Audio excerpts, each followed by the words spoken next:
My chef, my name is Chef Fran. It's my sous chef Ian, How are we doing today? and today we are doing our Thanksgiving series, week number 2. Let's make our 7 cheese mac and cheese.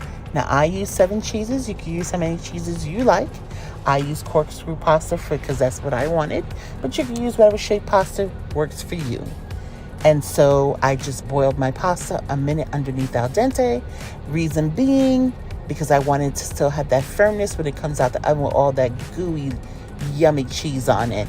And because of all that's going into it, I did not want it to be cooked al dente or cooked above al dente before it went in the oven so it wouldn't be mushy and yucky.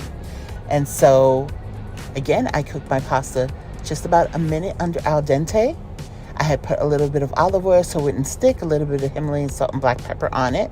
I drained it, and then I added it into a big bowl where I had put a little bit of garlic powder and onion powder. And in my skillet, my large skillet, I put some butter in there with a little bit of flour to create a roux.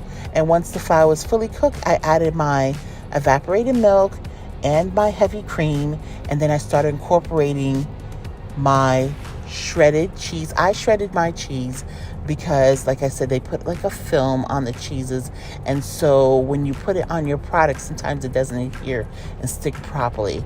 And so I shredded my Velveeta, my white cheddar, my regular cheddar, my Kobe, as well as my Swiss and my pepper jack, and I put all these shredded cheeses inside this now creamy liquid I had on stovetop, and made a very creamy, cheesy sauce.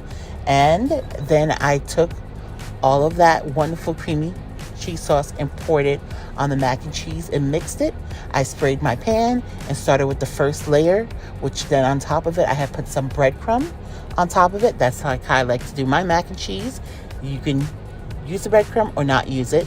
And then on top of that, I had put some shredded cheese on top of the breadcrumb. And then I applied the last layer of the mac and cheese that was left in my bowl. And I repeated the process of putting some breadcrumb and then some shredded Parmesan on it, and added some more final yellow cheddar on top of it. And then I baked it in the oven on 375 for 30 minutes until it was GBD, golden brown and delicious.